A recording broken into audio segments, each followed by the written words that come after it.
Hello, my name is Ram. I'm a technical leader here in Cisco TAC within IoT. In this video, I will discuss renewing an expired self-signed certificate on a Cyber Vision Center server. Certificates used by the Cyber Vision server for communication with the sensors and HTTPS access for the web interface.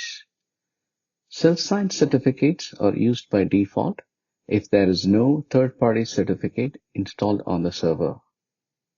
By default, the self-signed certificates are valid for 2 years. Once the time of expiry is reached, the sensors will not be able to connect to the center anymore, showing errors in the logs. Additionally, connecting to the web UI will display an error or be blocked depending on the web browser that is in use. This procedure is applicable for version 4.2.x. For versions 4.2.1 and above specifically, this can be done from the web interface as well.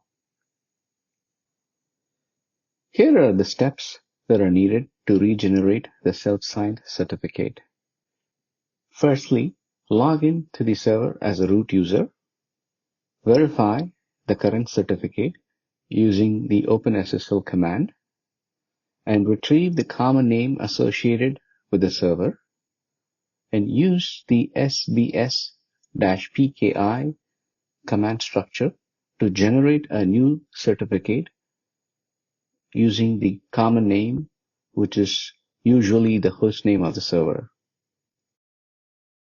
Once complete, reboot the server for the changes to take effect.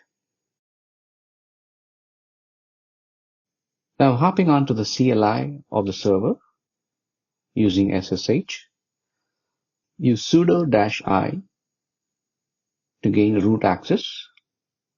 Once logged in to root, use the OpenSSL command to check the current certificate and the common name of the server. Here we see the common name of the server is IoT-CV-APL, and the certificate is not set to expire till 2025. Now we know the common name associated with the server. We can use the sbs-pki command and tie it to the common name by copying it and running the command. This gives you a result of alphanumeric characters, which indicates a success. Once the certificate is regenerated using the sbs-pki command, you can reboot the server for the changes to take effect.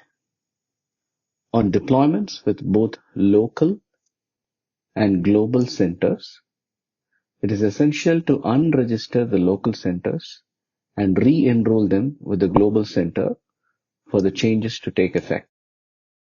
Thank you for watching.